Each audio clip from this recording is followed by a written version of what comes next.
This podcast series is full of difficult and troubling content from the start. It includes strong language, deals with themes of child loss and sickness, and could be triggering. Please take care while listening. The Crown star witness against Lucy Letby, Dr. Dowie Evans, gives us his last official interview on the case. He isn't just the star expert witness who set out the evidence that the nurse at the neonatal unit at the Countess of Chester Hospital was a serial killer. Dr. Evans wasn't there, of course, but his interpretation of medical notes was critical to Lucy Letby's convictions. He is the expert witness who is always right. And everyone else? He is completely wrong. He is utterly, completely wrong. They are out of their depth. But what if the star expert witness who likes to call people wrong might be wrong himself? What then? You're listening to Was There Ever a Crime? The Trials of Lucy Letby. Episode 4, Star Witness, with me, Edward Abel-Smith. And me, John Sweeney.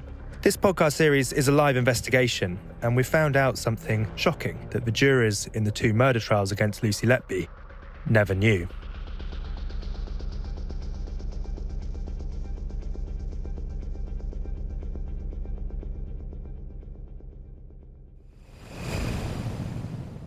There is an old saying, if you hear the sound of hooves on a bridge, think of a horse before you think zebra, and think zebra before you think unicorn. As you heard in the last episode, the police who were called in to look at the spike in deaths at the Countess of Chester Hospital from June 2015 went straight for the unicorn. Rather than looking at the things which were right in front of them, raw sewage, killer bacteria, consultants not putting their hours in, they ended up with a unicorn. But there was a serial killer at large. In our second episode, The Deluded, we looked at the quality of the doctors working on a neonatal unit. We told the story of baby Noah Robinson, who died in March 2014 after doctors put a breathing tube down the baby's food pipe, the esophagus, instead of the trachea. They pumped oxygen into the baby's tummy, not its lungs. 5 signs showed the breathing tube was in the wrong place, but the doctors, a junior registrar, and a consultant ignored them. Cheshire coroner Nicholas Reinberg asked the consultant why she ignored the signs that the breathing tube was in the wrong place. There were considerable signs that the tube was incorrectly positioned, and I find it surprising these signs were not realised. It seems an extraordinary assumption to make. Shouldn't the first assumption be the tube was in the wrong place? Or that's a strong possibility. It's like flying an aeroplane and seeing the oil gauge come on and you assume the gauge must be wrong, rather than the oil pressure is low. The coroner heard evidence that the baby could have survived if given proper care. He found that baby Noah's death was due to misadventure, firstly because the tube was put in the wrong place.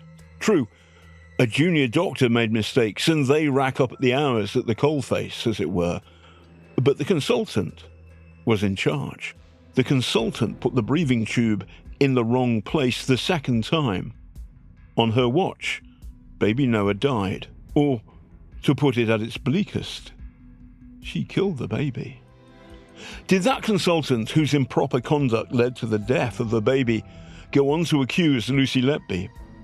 For episode 2, we put that question to the Countess of Chester Hospital, the doctors at the neonatal unit, the Cheshire Police, and the Crown Prosecution Service. They did not answer that question. So, do you want to introduce yourself? Sure. My name is Cleosi de Oliveira. I'm a reporter. I've been following the story of the Lucy Letby case for the past 2 years. Cleosi is underplaying her involvement in the case here. She introduced Rachel Aviv, the New Yorker staff writer who first wrote about whether Lucy Letby could be the victim of a miscarriage of justice, to the case. Cleosi has dedicated the last 2 years to the case. She has an encyclopedic knowledge of the story. Cleo, when did you first come across baby Noah? Well, when I first started looking into the Letby case, I tried to read as much as I could about of the reporting that was out there already. And that includes a lot of the early reporting that was simply about the rise in neonatal mortality at the Countess of Chester Hospital. And I had found an article in the Daily Mail detailing the case of baby Noah. But when reporters like Cleosi tried to find further details, it came up blank, apart from one article from 2017 in the Daily Mail, which we quoted in the last episode. Melanie and Patrick Robinson's baby, Noah, died after a series of blunders at the Countess of Chester Hospital in 2014. Noah was born by caesarean section 12 weeks early on March 20, weighing just £1 7 ounce, after Mrs. Robinson developed potentially fatal preeclampsia. Despite his size, he was given a good chance of survival, but an inquest heard he died less than 4 days later after doctors mistakenly put a breathing tube into his gullet, which connects to the stomach. It should have gone into his trachea. And at the time, I remember reading this. It was quite a detailed report, and it had come out in, I believe, 2017. But there was no follow-up reporting. There was nothing after that. Stop right there. That is a problem, and a big one. Everyone makes mistakes, but this one was fatal and avoidable. Is this not in the public interest? And did the cops not think this could be of use for their investigation? We know who the doctors responsible for the death of baby Noah are. The doctors who were criticised so heavily by the coroner. Here's Cleosi again. So I traveled across the country to try to report this out and to try to find out more information. And I did. And I can now say categorically that the consultant who was involved in the death of baby Noah and who was reprimanded by the coroner at the inquest was Dr. B, one of the doctors in the supposed Gang of Four who accused Lucy Letby of murder. Ed and I have seen the evidence, so we now know that Dr. B, one of the doctors who pointed the finger at Lucy Letby, had, by lack of proper care, caused the death of a baby. The juries at both Lucy Letby trials never heard that. They did not have a true picture of the state of the neonatal units at the Countess of Chester Hospital.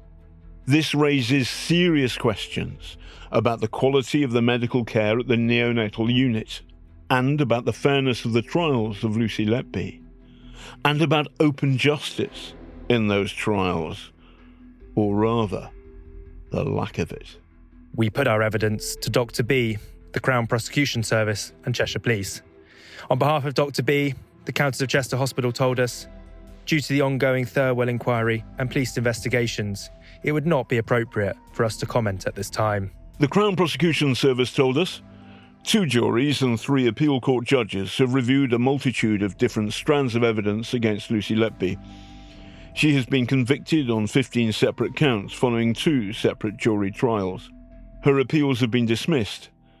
Cheshire Police told us, in the light of ongoing investigations, we will not be commenting any further on this case.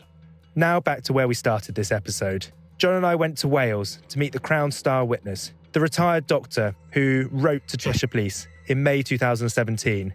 Upon hearing, he said, they were opening an investigation into the spike of deaths in the neonatal unit at the Countess of Chester Hospital. Dr. Evans gave evidence which led 2 juries to conclude that Lucy Letby had murdered or attempted to harm in all 14 babies.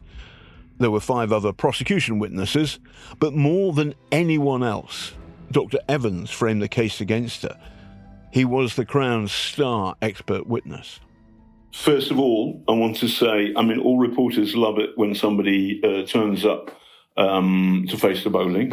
So thank you for doing this interview, Dr. Evans. I'm going to call you Dr. Evans because keep the formalities. Why are you doing this interview in the first place? Well, this is my last interview. I've been quite astonished by the reaction to the verdict. Lucy Letby was convicted of the murder of several babies, 7 babies, convicted of the attempted murder of another 7. There are numerous other cases there where there's very compelling evidence that she's put babies in harm's way. Quite astonished, over and above the troll stuff, ignore that. 2 groups of people have got themselves into a complete tiz about this. First are the statisticians, and the case had nothing to do with statistics. And I'm not quite sure how many ways you can tell statisticians that the case had nothing to do with statistics. And secondly, from neonatologists who had nothing to do with the case, who should know better, who were not at the trial, did not see any of the clinical cases, did not read the statements from the local nurses and doctors, and are very happy that the trial went ahead. And I think the worst bit of arrogance I've ever heard was the decision of 24 people, led by Dr. Dimitrova, who is a consultant neonatologist in Brighton, and Peter Elston, who's a statistician, to demand that the Thirlwell inquiry be postponed. And as far as I know, none of the 24 people had anything to do with the trial, didn't know anything about the evidence. And in my opinion, that's complete hubris. We are sitting in Dr. Evans' dining room. John and I are on one side, Dr. Evans facing us. It's an overcast and dreary day outside. We spend nearly 2 hours with Dr. Evans, where he explains his version of events and how those who are questioning the conviction of Lucy Letby are wrong. I've been on the books of the NCA, National Crime Agency, since 2014, and I've done over 40 cases for the defence and the prosecution. In relation to the prosecution, every case I've supported involving murders, the death of children, has led to a prosecution. In relation to acting for the defence, there were 2 cases where the prosecution dropped the case on receiving my evidence, the most recent being in June of this year. This is a case that had a walk-on part in the Letby case, actually. Was this the Countess of Chester Hospital? It had nothing to do directly with the Letby case. But halfway through the Letby case, I was presented with a judgment that I didn't know existed, criticising my report as being worthless. Yes. Now, this is big.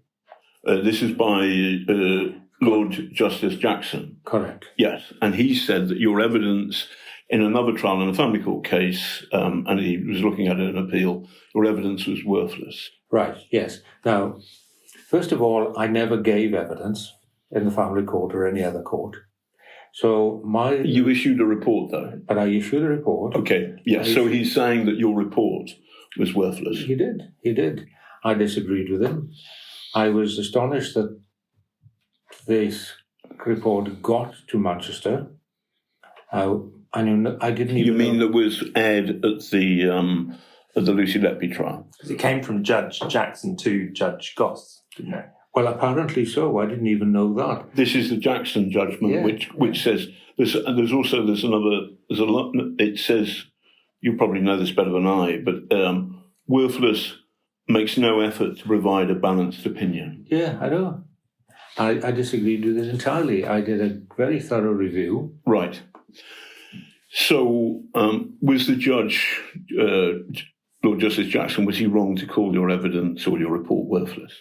But in my opinion, he was. So, first of all, let's start with the statistics. You remember the Sally Clark case? I do. 73 million to 1. Miscarriage of justice. Do you believe that it was a miscarriage of justice? Absolutely. If those babies had arrived in Swansea or died in Swansea, where I was a consultant, that case would never have got to court. We'd have made the investigations, obviously, because of 2 deaths. But the Sally Clark case was an absolute disgrace. And even at the time, it was known that if you lose one baby from a cot death, there's an increased risk of losing another one. And there is a service in place called CONI, C-O-N-I, Care of Next Infant, which gives additional support to mothers who lost a child when the next baby arrives. So to witter on about the 73 million to 1 statistic was absolutely awful. So for example, statisticians like John O'Quigley, who's the professor of statistics at University College London, says that the way you've decided whether something is suspicious or not suspicious hangs on whether Lucy Letby is present. He's completely wrong. No, but the big picture is that the duty roster and her time on shifts and time not on shifts, that's all statistics. And you've got to look at it, the statisticians say, in a clean and scientific way, and you didn't do that. So that's what they say. They say, we're not wrong, you're wrong. Yeah, that's exactly what John Quigley says. Right. Well, he's wrong, okay? Because But he's a professor of statistics at University College London. Yes, and how many babies has he looked after in the last 40 years? Well, he's not at no point has he said that he's a neonatologist, or he doesn't look after babies. He looks after good numbers, and he says that if you just look at the time she's on shift without looking at the bigger picture, you're being grossly unfair. Right. We looked at the bigger picture, okay? That's important.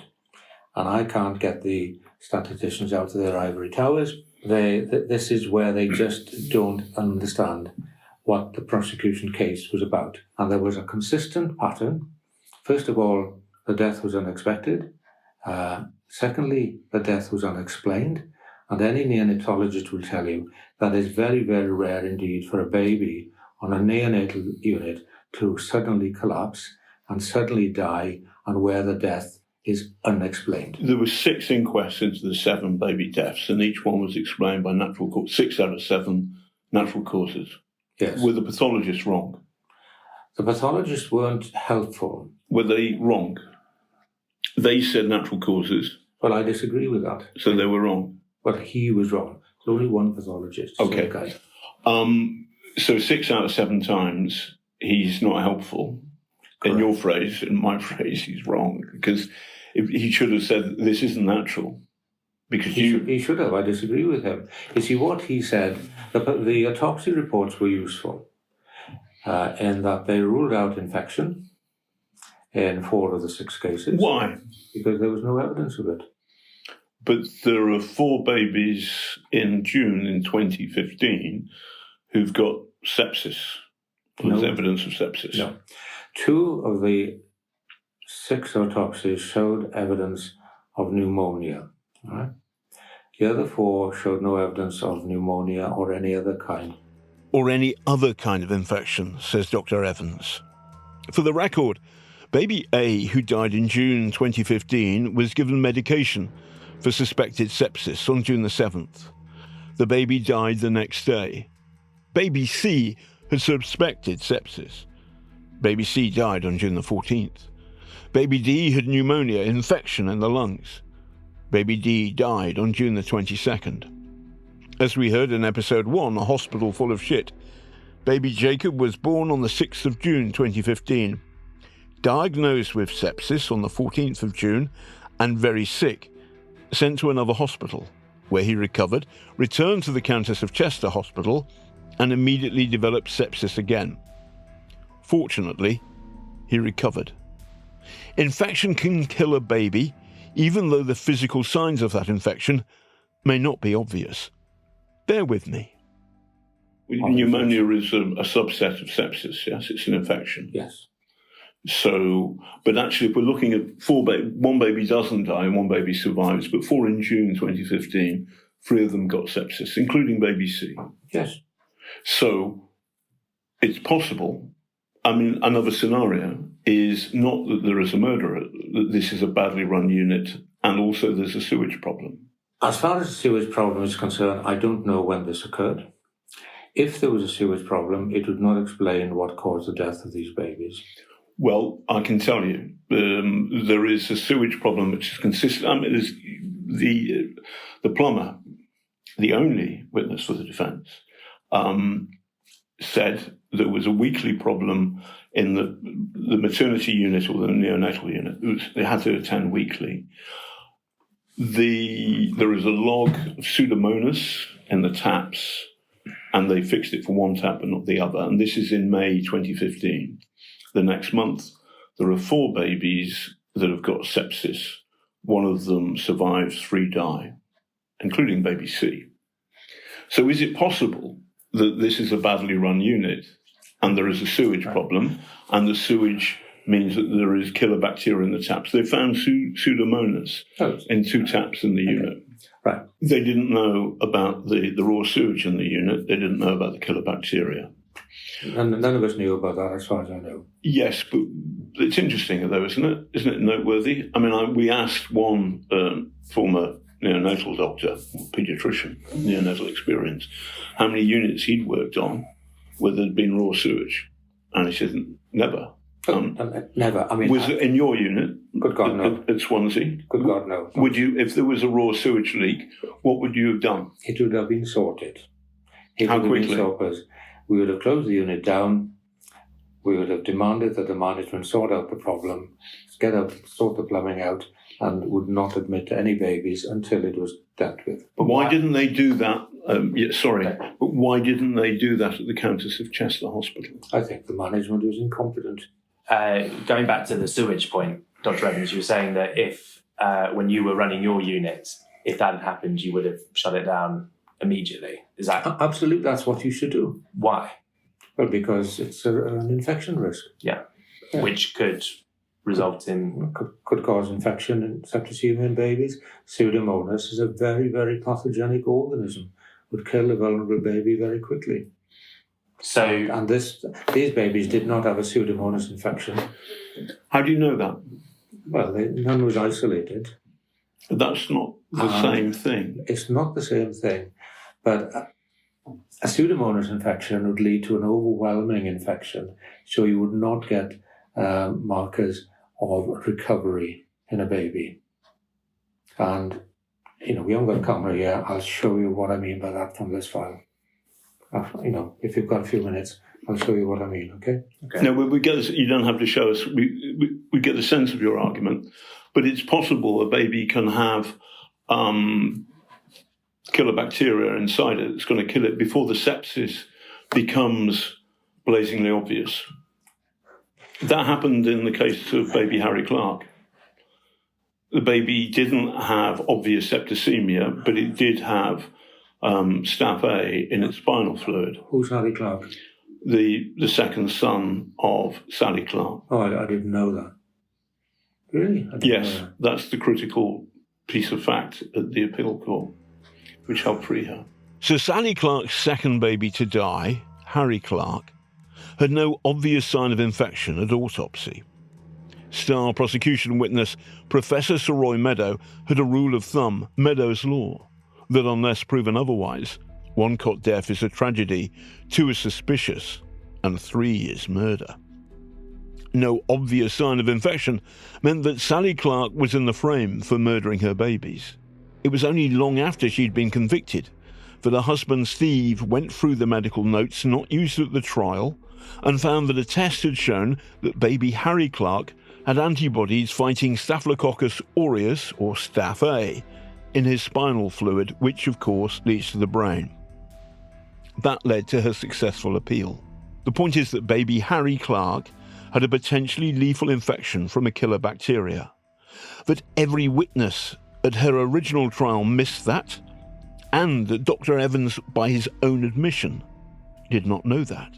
What I find so troubling is that Dr. Evans rules out innocent explanation in the cases of babies A, C, and D, early evidence of infection, in favour of murder. It's as if he's got murder on the brain. Our ding-dong continues. And there was Pseudomonas in the TAPS and the neonatal unit. Yeah, but if any of the babies had acquired Pseudomonas septicemia, you would expect them to deteriorate over a period of time as the Pseudomonas got hold, and that would lead to significant changes in their clinical status, the need for more oxygen, irregular breathing habits, deterioration in oxygen saturation, blood tests becoming abnormal, changing in skin colour. But if it's not a well-run unit, then those cases... Just a minute. That is a very subjective term, and I'm not sold on that, because several of these babies were resuscitated very successfully. But big picture, you're absolving the neonatal unit, the Countess of Chester, I'm not doing enough about killer bacteria because of the raw sewage. I think it's not a problem. Oh, good God, if there was raw sewage there, There was. You close the unit down. They didn't do that. No, I know they didn't. But what is that going to do with the fact that 7 babies were murdered and 7 babies were the victims of an attempted murder over a period of 13 months, where there was no evidence of Pseudomonas infection or other serious pathogenic infection in most of them? No one looked. Absence of evidence is not evidence of absence. That's a lovely line, which I try to avoid using at all times. Dr. Evans makes a fair point here. In most cases, the coroner and pathologist did not identify infection as a cause of death in the babies. But as with the case of Harry Clark, potentially lethal infection can be missed. And let's not forget, Dr. Evans is very critical of the quality of the work done by the coroner and the pathologist. Were they competent in some ways, but in other ways not? Dr. Evans is shocked when we asked him whether he had ever had raw sewage problems on his ward when he was practicing in Swansea. This is a serious issue. In his words, he would have shut down the ward immediately and would have sorted out the problem. That did not happen at the Countess of Chester Hospital. Statisticians say that if they look at the numbers in the round, the big picture, you don't see a terrible spike in the neonatal unit, but what you expect in a poorly run unit in a declining NHS, creaking at its seams. Isn't it the case, though, that there was a general spike, a general increase in neonatal deaths in England in this time? That's what the statisticians say. So, what does that mean? What does that mean? Well, what that means is that more babies in neonatal units are dying across the country. And so that therefore what you're looking at is nothing that actually points to a serial killer at loose. Right. Time and time again, the statisticians are just wrong. They're out of their depth. They do not understand what it is that leads to babies in neonatal units deteriorating, dying. They just don't understand it. And speaking to statisticians about this is a bit like speaking to a climate change denier or a Donald Trump supporter. It doesn't matter what you tell them, they don't want to know, and that's that. They are welcome to their opinion. I spent 30 years on a neonatal unit, developing a neonatal intensive care service from scratch in Swansea. Your professor of statistics in London, I'm sure, is a very intelligent person. I doubt whether he spent 30 minutes on a neonatal unit unless one of his kids was a premature baby. Yes, but what he's saying is that you've got to look at the numbers scientifically. Yeah, but we did. And you haven't done that. No, we did, okay? So we did. He disagrees with you. Yeah, we did, right? Oh, this is why it was so important. It's too early for pantomime, but he says, oh, no, you didn't. You didn't look at the numbers fairly. Okay, right. We did. This is why I looked at all of the deaths, and it is also why I told Chester Police I need to look at all of the deaths during this window, which was a window of 2 years, by the way, from January 2015 to December 2016. You didn't look at them blind, though? Yes, I did. So I looked at all them blind, apart from the second insulin poisoning. So you didn't know, Lucy Letby's name wasn't on the case notes? Correct. I don't think that's right. No, sorry, let's rephrase that. Her name's there. No, her name is not there. Let's rephrase that. You didn't look at them blind because there were names on the records. There were names on the records. No, there were the names of the nurses and medical people looking at the babies were on the records. Can I help you a little bit more? Okay, can I help you? Help me with this. Unconscious bias. Yeah. So it's possible that you're looking at the notes, you see the names, and you see a name popping up again and again and again. Mm. Is it possible you might be a victim of unconscious bias? No, because if that was the case, I would have flagged up all the cases where Letby was on duty, where babies died. In other words, all of them bar one.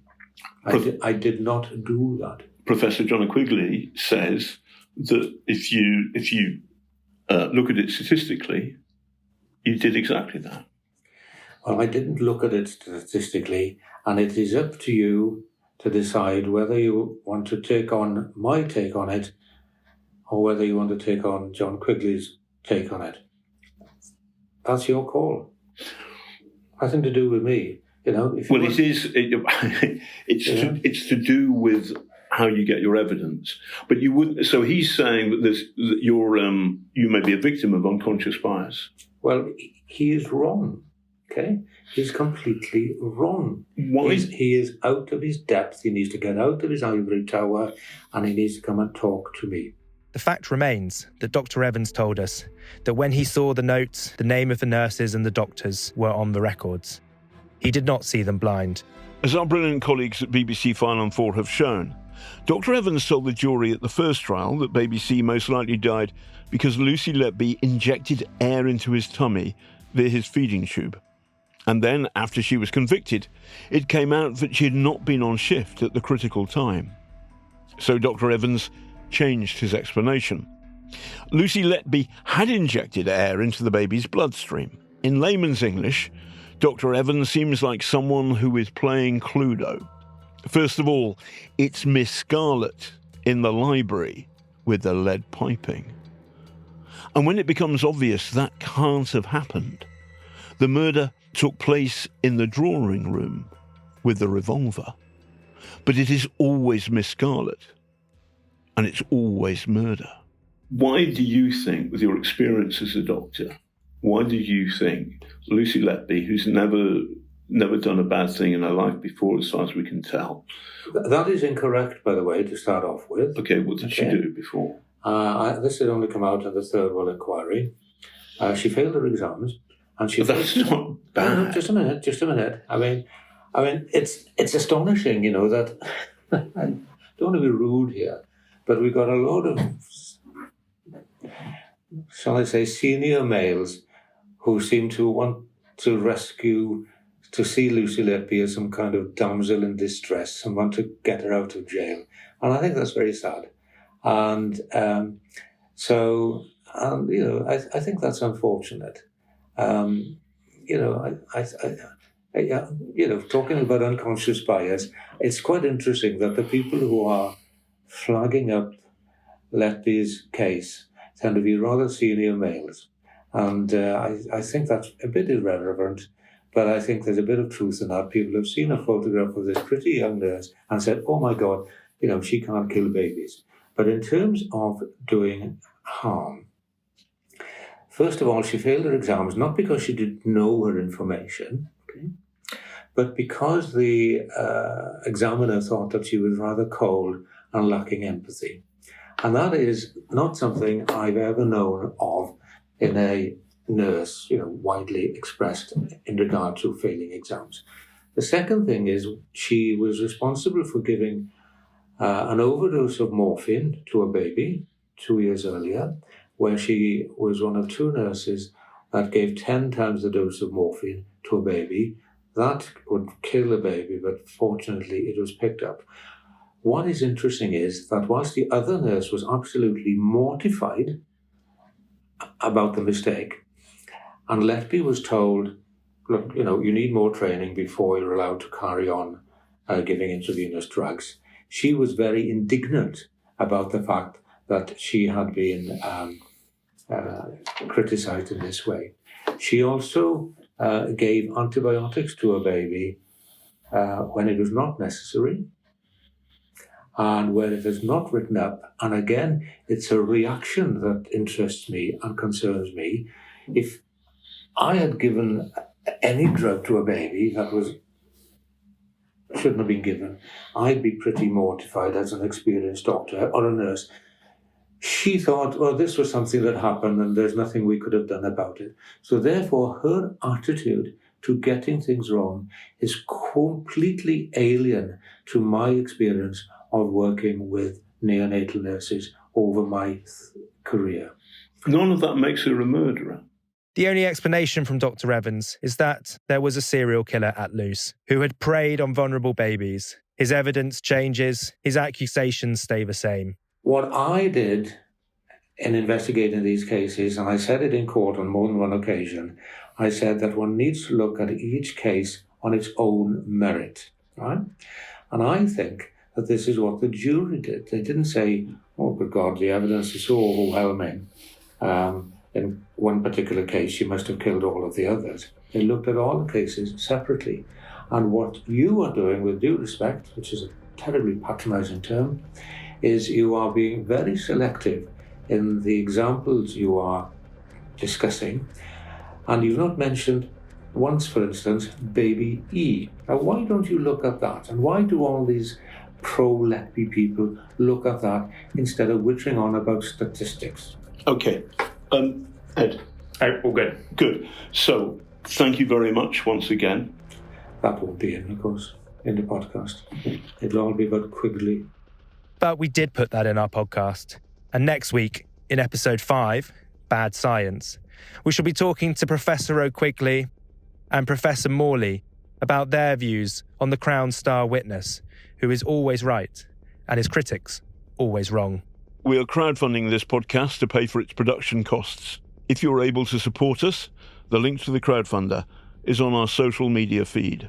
We are investigating and reporting this podcast in real time.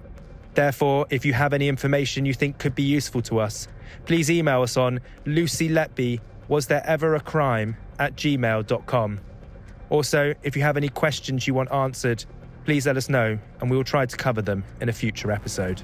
Was There Ever a Crime? The Trials of Lucy Letby was investigated, presented and produced by me, John Sweeney, and Edward Abel Smith. This is a Chalk and Blade production, co-produced by Jason Phipps and Ruth Barnes. Ross Ramsey Golding is the editor. Legal services were provided by Sarah Van Dor Mackay at Review and Cleared. Research and reporting by Clusi de Oliveira.